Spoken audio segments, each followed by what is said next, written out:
बिस्मिल्लाहिर्रहमानिर्रहीम। Honourable presidium और respected मेंबरान बार,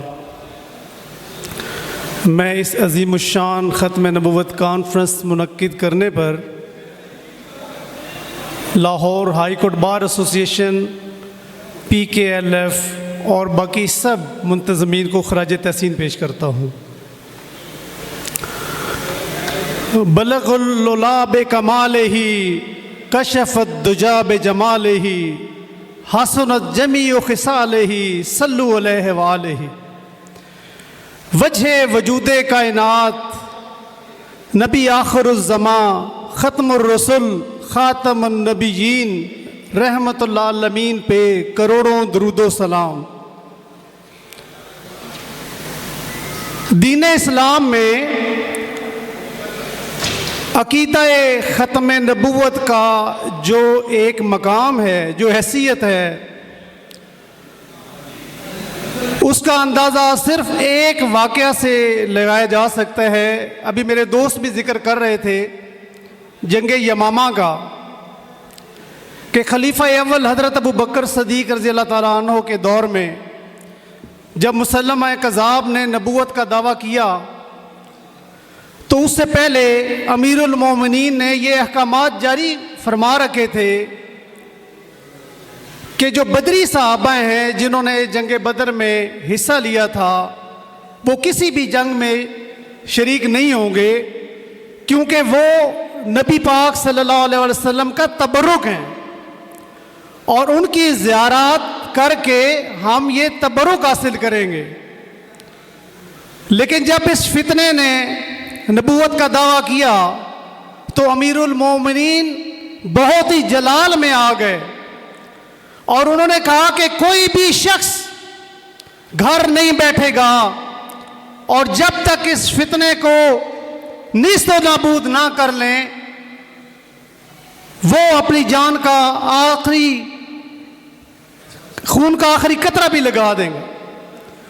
तो तमाम सहाबा कराम तैयार हो गए। हज़रत अबू बकर सदीक़ रज़ी अल्लाह ताला अन्हु भी चलने लगे तो हज़रत अली करीमुल्लाह वजह ने उनसे फरमाया कि आप नहीं जाएंगे बल्कि हम सब जाएंगे। तो अमीरुल मोमिनीन हज़रत अली करीमुल्लाह वजह की ये बात ना टुकरा सके और उन्होंने बाकी सबको इजाज़त दी।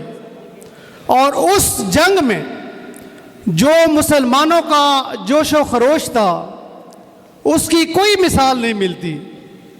जिस तरह मेरे भाई ने भी बताया है कि इस जंग में इस फितना का कला कमा करने के लिए 1200 सहाबा कराम ने शहादत नोश फरमाया और उस 1200 सहाबा कराम में 700 हाफिज़ कुरान थे और 70 बदरी सहाबा कराम थे।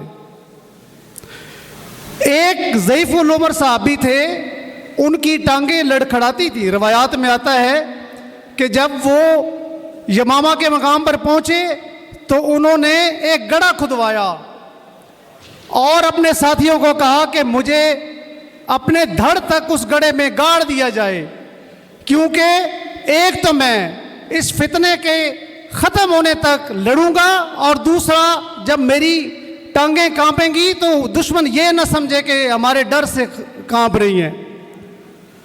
तो मेरे भाइयों, दोस्तों, बुजुर्गों, जब उलमा से पूछा गया कि ये कैसा मौका था जब मुसलमानों को इतनी तादाद में जानी नुकसान उठाना पड़ा, तो उन्होंने फरमाया कि ये इतना जानी नुकसान नहीं है, बल्कि इसका मकसद क़यामत तक आने वाले मुसलमानों को ये बावर कराना था कि जब भी अक़ीदा-ए ख़त्म नबुव्वत पर वार होगा, हम इसको जितना ज़्यादा हमें नुकसान उठाना पड़े, जितनी बड़ी से बड़ी कुर्बानी देनी पड़े, हम उससे दरेग नहीं करेंगे।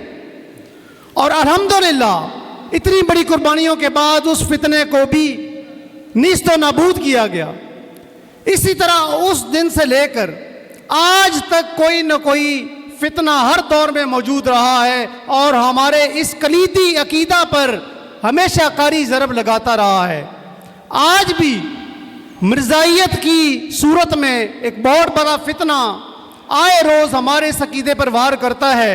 हम सब मालूम जानते हैं कि अभी रिसेंटली हमारे चीफ जस्टिस साहब के एक बेंच ने एक बहुत ही बदनामे ज़माना जजमेंट दी और ये टेस्टर लगाते हैं मुसलमानों को, जिसके लिए अल्हम्दुलिल्लाह हमारे उलमाए कराम और हमारे जानसार बिल्कुल बेदार थे।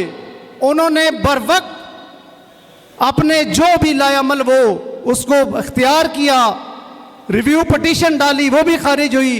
और जब उससे भी बात ना बनी तो हमारे सब उलमाए कराम और हमारे साथी जो हमारी लीगल फ्रेटर्निटी से है, इस मौके पर मैं ज़रूर नाम लेना पसंद करूँगा, हमारे भाई खालिद संधू साहब से हमारे दरमियान मौजूद हैं कि वो इस सारी लिटिगेशन में आखिर से लेकर और वो रिव्यू पटिशन एक्सेप्ट होने तक फ्रंट फुट पर रहे और उन्होंने ये इस फितने को यहाँ ही ख़त्म करने में कलीदी रोल अदा किया। इसलिए मेरे भाइयों, दोस्तों, बुज़ुर्गों, हमें अपने इस अकीदे को, ख़त्म नबूवत के अकीदे को अच्छी तरह जानना और इसको अपने आगे अपने बच्चों को बताना बहुत ज़रूरी है। और इस मौके पर हमें ये अहद करना चाहिए कि हमें नबी पाक सल्लल्लाहु अलैहि वसल्लम की सीरत को अपनाना भी है। आपकी जब हमने मनाते हैं, मिलाद मनाते हैं, तो आप सल्लल्लाहु अलैहि वसल्लम की सीरत अपनाना भी है। और क़यामत तक, जब तक हमारी ज़िंदगी में कोई भी फितना आएगा, हम इंशाअल्लाह अपनी जान की बाजी लगाकर उसका कला कमा करेंगे। बहुत शुक्रिया।